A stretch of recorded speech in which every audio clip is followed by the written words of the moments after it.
Netflix just released their official bending quiz, and you'd be surprised with how many cool things are in it. Unlike the Avatar Studios quiz, which is extremely basic, and you basically choose whatever element you're gonna get at the end from the very first question, like literally it's, who is your favorite avatar? No, Netflix actually put in a lot of effort into this, making it worth your time. The questions changed based on your previous answers, there's mini games, and most surprising, there's even your first look at each of the 4 elements and how they bend. You also get these really cool little animated cards based on your bending type. Here's the card you get from Netflix, and here's the card you get from Avatar Studios. It really feels like Netflix has a solid plan laid out for what they want with Avatar, while Avatar Studios is just working on some stuff, some Avatar related things. Okay, enough messing with Avatar Studios. If I'm being honest, I could not be more excited for their projects that are finally releasing Someday, when I don't really know when that will be, but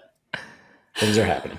I was gonna do a whole segment of this video where we go through the quiz together and kind of break down the lore drops, but I don't want to spoil the quiz for you guys because it's actually a lot of fun. There is a ton of lore accurate stuff in there. It is far more interactive than the Avatar Studios quiz. At the end of the quiz, you can upload your own photo and get your own little bending animation, but let's go ahead and move past that and break down the VFX shots that we got because there is a lot of good stuff here. I just can't believe after 5 years we finally have our official first look at each of the 4 elements bending. At the very end of the quiz, we have our official first look at bending of each of the 4 elements. Here we have what I'm assuming is Fire Lord Sozin during the invasion of the Air Temples. Some people online seem to think this is just some random Fire Nation sage. However, the beard seems to match pretty well with Sozin, so I'm gonna call him Sozin for now on. Right here, we can see a glow in Sozin's eyes. I don't know whether powerful firebenders who are enhanced by the comet get this kind of glow in their eyes when they're firebending,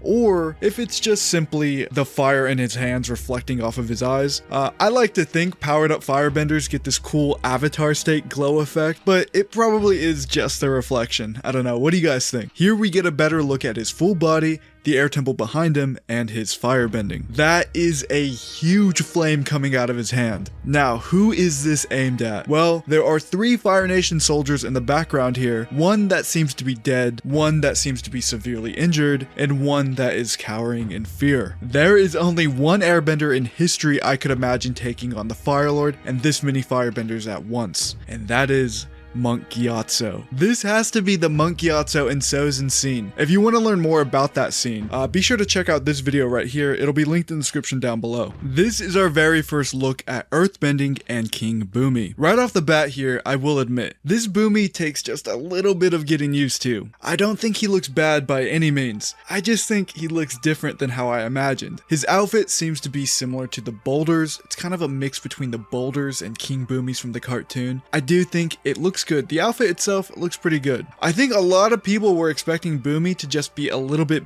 bigger, a little bit more menacing, but we have to remember, Bumi is 100 years old, so this is probably a bit more true to what he would actually look like in real life. Not that a 100-year-old man who is super strong is even possible in real life, but you know what I mean. As for the bending itself, it looks very good. The rocks kind of leave this trail of sand behind when they're sent off. I personally like that effect. I think the last Airbender also did that, and it looked pretty good. Even though the choreography was horrible, the bending didn't look too bad. Now, I did not think they were gonna do this Aang versus Bumi episode, but I guess they are because this does seem to be the same arena that they fought in. I always figured they'd do something else with Bumi and Aang while they're in Omashu, but I guess they're sticking to this. The waterbending VFX is by far my favorite. Here we have Katara waterbending in a forest. Now, this is still early on in Katara's waterbending journey, so it's not that precision that you'd see from a master waterbender, and you can kind of see that with how she catches the water when she brings it towards her, and she even looks pretty nervous when she's bending. I love the dripping effect the water has. It looks like the water is flowing instead of just a bubble like in the 2010 movie. It looks realistic, but personally I was hoping for the water to be a bit brighter, a bit more colorful, even though that's not super realistic. I just like colorful things, but that's clearly not the vibe that they're going for. At the end of the airbending quiz, it is just the Aang from the teaser trailer, so there's really not much to say here. Other than that, this was a good showing from Netflix's Avatar. The official trailer is out tomorrow at 8 AM PST, so subscribe for the breakdown of that, and I will see you guys tomorrow with another video.